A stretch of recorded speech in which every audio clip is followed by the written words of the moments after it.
అశోక్ అక్కడ తన గదిలో మందు తాగుతున్నాడు, నువ్వు ఇక్కడ బాధతో మందు తాగుతున్నావు. మీ ఇద్దరు పరిస్థితి చూస్తుంటే నాకు విషం తాగాలనిపిస్తుంది మావా. ఇది బాధతో తాగుతున్న మందు కాదురా, ఆనందంతో తాగుతున్న అమృతం. అమృతమా? ఏంది మావా, నీకేమైనా మందు ఎక్కువైందా? అంతమందిలో వాడు నిన్ను కొడితే ఆనందం అమృతం అంటావేంటి? వాడు నన్ను కొట్టలేదురా, నేనే వాడిని రెచ్చగొట్టి కొట్టించుకున్నాను. చిన్నప్పటి నుంచి ఆ రాజాగారితో అశోక్ గారి స్నేహం చెడగొట్టాలని ప్రయత్నం చేస్తూనే ఉన్నాను, కానీ నా వల్ల కాలేదు. ఆ పాలాడి ఫోటో మన అశోక్ గారి గుండెల్లో జెండా మీద అశోక్ చక్రం లాగా ప్రింట్ అయిపోయింది. అది ఈ రోజుతో చెరిగిపోయింది. కరెక్టే మావా, కానీ మా వాళ్ళిద్దరు స్నేహం చెడగొట్టడం వల్ల మనకొచ్చే లాభం ఏంటి చెప్తా. ఒకటి, ఏ మొహమాటం లేకుండా రాజా ఇంటిని పడగొట్టి మొత్తం స్థలం మన సొంతం చేసుకోవడం. 2, హోటల్లో వచ్చే లాభాల్లో అశోక్ రాజా గారికి ఇద్దామనుకుంటున్న సగం వాటాకి టాటా చెప్పడం. మావా నీ బుర్ర తీసుకో, ఈ రోజుకి చనువు తీసుకుని ఒక్కటేసుకో. నీ బుర్ర బరం మావా. పొగిడింది చాలు, ఆ రాజా గారి కొంప పడగొట్టే ఏర్పాట్లు చూడు. ఓకే మామా.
ఏంటి అరుపులు? నీ కొడుకుతో మాట్లాడాలి రమను. ఏ నేను మనిషిని కానా? కాదు, పశువుని. అర్ధరాత్రి ఇప్పుడు ఇంటికి వచ్చి రాత్రే నా ఇంటిని కూల్చావు. ఆ అర్ధరాత్రే మా అమ్మ నమ్మకాన్ని కూల్చావు. ఈ ఏడుపు నా మీద చెయ్యి చేసుకోక ముందుండాలిరా. అప్పుడు చేయి చేసుకోవటం కాదురా, ఇప్పుడు కొడతాను. ఎవరు అడ్డం వస్తాడో చూ. ఆగు.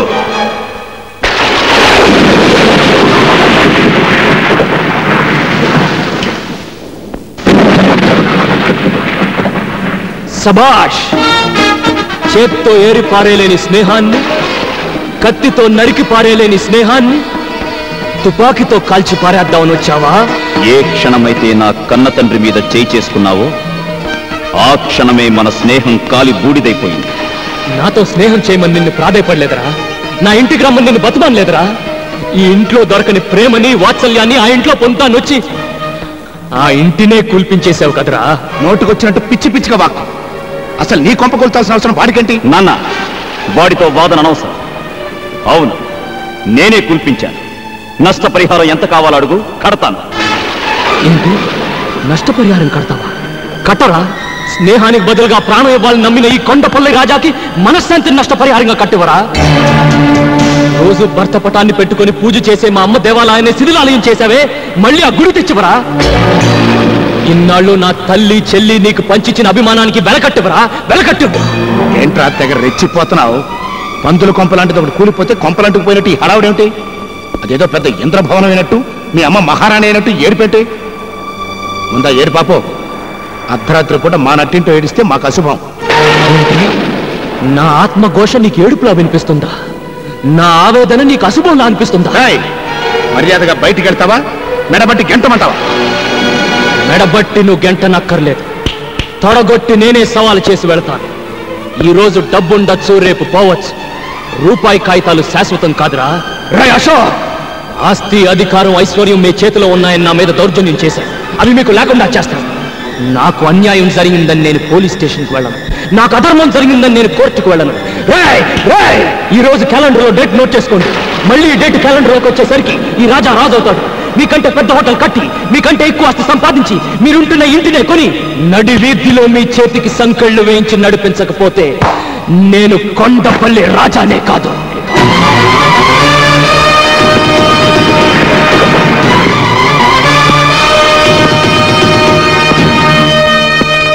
లాయర్ గారు, ఆ దొంగ రాస్కెల్స్ హోటల్ కట్టింది మా రాజా స్థలంలోనండి. ఇప్పుడు ఆ మిగిలిన స్థలంలో కొంత పార్ట్ అమ్మి మా రాజా వాళ్ళకంటే బిగ్ హోటల్ కట్టాలి సార్. దయచేసి ఆ స్థలం అమ్మి ఏర్పాట్లు చేయండి. ఏ రాజా? అంతా బాగానే ఉందయ్యా, కానీ ఆ స్థలం అమ్మే హక్కు మీకు లేదే. ఏమిటి సార్ మీరు అనేది? రాజా స్థలం మొత్తం అశోక్ అమ్మినట్టు రిజిస్టర్ అయి ఉంది. ఇదిగో దస్తావేజుల కాపీ, రిజిస్టర్ ఆఫీస్ నుంచి తీసుకొచ్చాను. నో లాయర్ గారు, రాజా మొత్తం స్థలానికి ఇవ్వలేదు. హోటల్ కట్టిన ఏరియా మాత్రం రాసిచ్చాడు. నిజమే, కానీ రాజా తెల్ల కాగితాల మీద వేలు ముద్రలు వేయడంతో వాళ్ళు తమకు అనుకూలంగా రాసుకున్నారు. ఆగండి, వట్టి తెల్ల కాగితం మీద వేలిముద్ర వేయడం. కాబట్టి ఆ స్థలానికి నీళ్లు వదులుకోవడం తప్ప ఇక మనం చేయగలిగింది ఏమీ లేదు. నీళ్లు వదులుకోవడానికి కన్నీళ్లు వదులుకునే పిల్ల మనసు కాదు ఇప్పుడు ఈ కొండపల్లి రాజాది. నేను పూజించే నందికి వందనం చేసి చెప్తున్నాను, వాళ్లను నడి రోడ్డుకి ఈడుస్తాను. వస్తాను, రారా.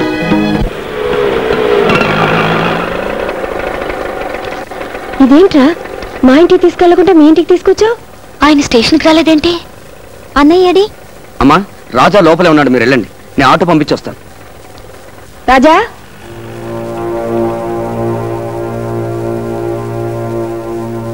రాజా, ఏంట్రా అలా ఉన్నావు? ఏమండి, ఒంట్లో బాగోలేదా?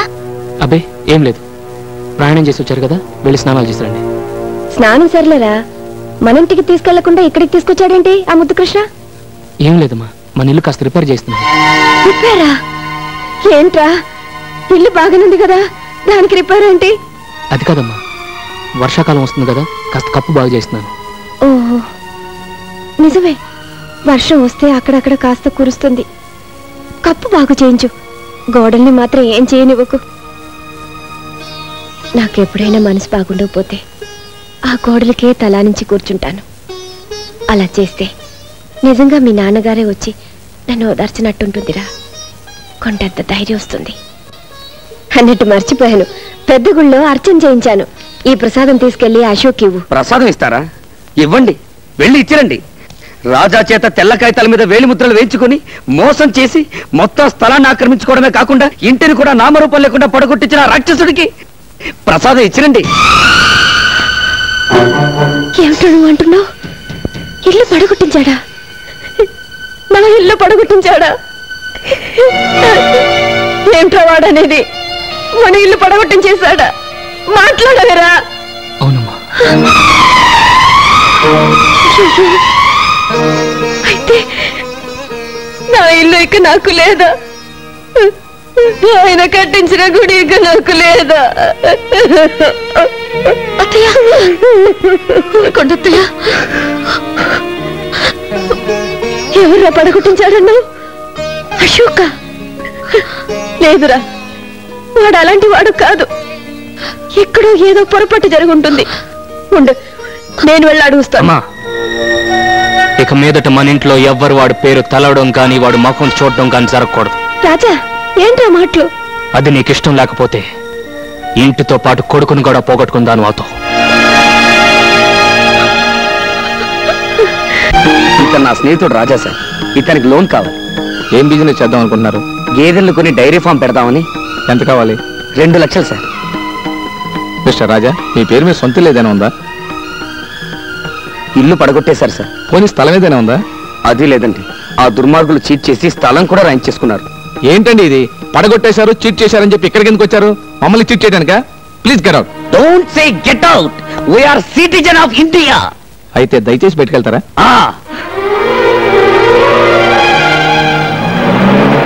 రాజా, డోంట్ వరీ. ప్రపంచంలో వీడితొక్కటే బ్యాంక్ అనుకుంటున్నాడు మా రొయ్యి మీసాలుడు. వీడు కాకపోతే వీడు అప్పిస్తాడు డబ్బు.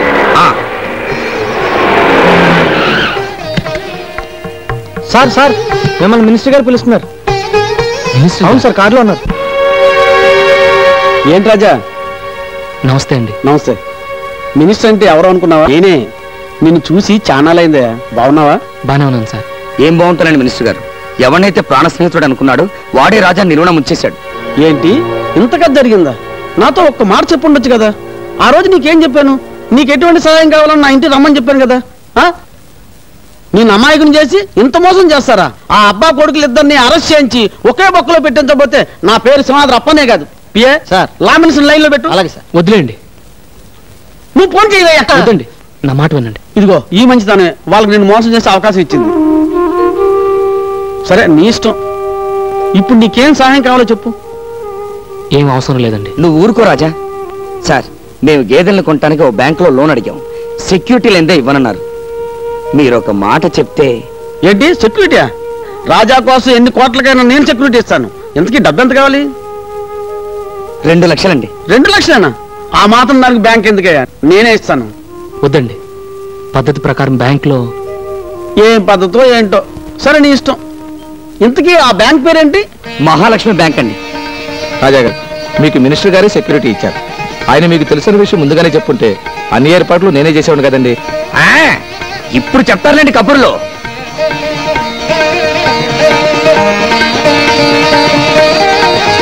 గురువా, నీ మంచి మనసుకు అన్ని మంచిగానే జరుగుతాయి. God is great.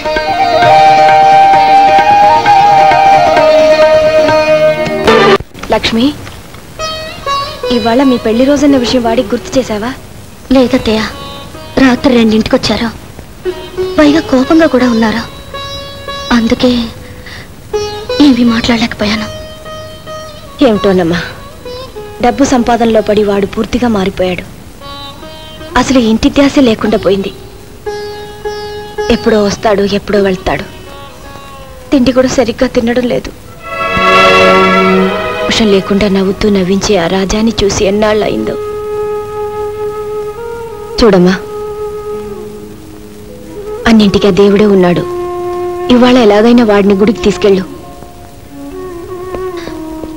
అదిగో వస్తున్నాడు, వెళ్ళడుగు. ఏమండి, ఇవాళ మన పెళ్లి రోజా? అలాగా. రాజా, రోజు పని పని అని తిరుగుతున్నావు. కనీసం ఈ రోజైనా నీ భార్యని తీసుకుని గుడికెళ్ళి దేవుడికి దండం పెట్టుకు రాకూడదు?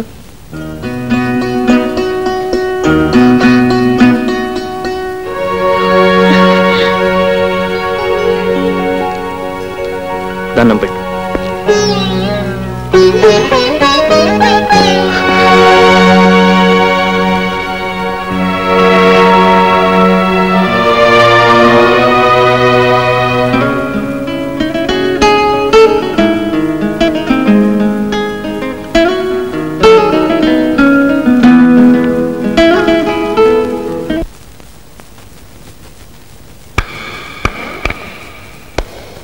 Good shot.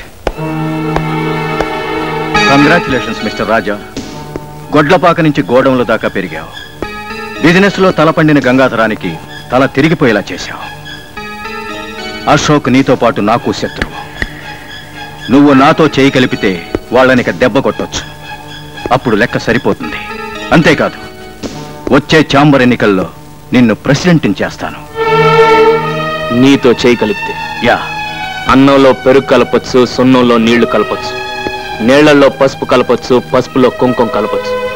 కానీ అవినీతితో నీతి కలపకూడదు. అంటే నేను అవినీతి పరునా?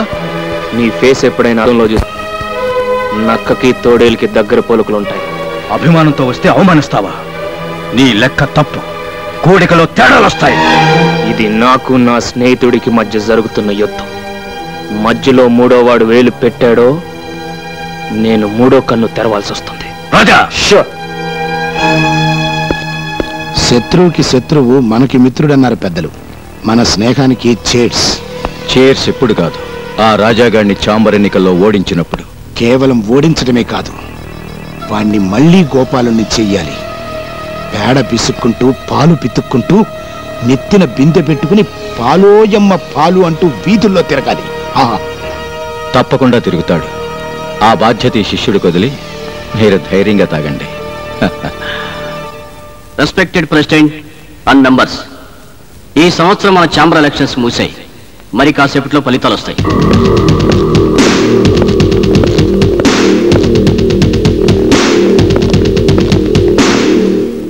Mister Ashok, advance congratulations. ఈ సంవత్సరం కూడా మీరే ప్రెసిడెంట్. ఏడి ఆ కొండపల్లి ఎక్కడా కనిపించటం లేదే? ఏ కొండపల్లి అయినా ఈ కొండను ఢీకుంటే కొమ్ములిరిగి పిల్లిలు అయిపోవాల్సిందే. మీరు ఆతృతగా ఎదురు చూస్తున్న ఫలితాలు వచ్చాయి. మన ఛాంబర్ ఎలక్షన్ లో ప్రెసిడెంట్ గా పోటీ చేసి అత్యధిక మెజార్టీతో గెలుపొందిన కొత్త ప్రెసిడెంట్ శ్రీ కొండపల్లి రాజా గారు.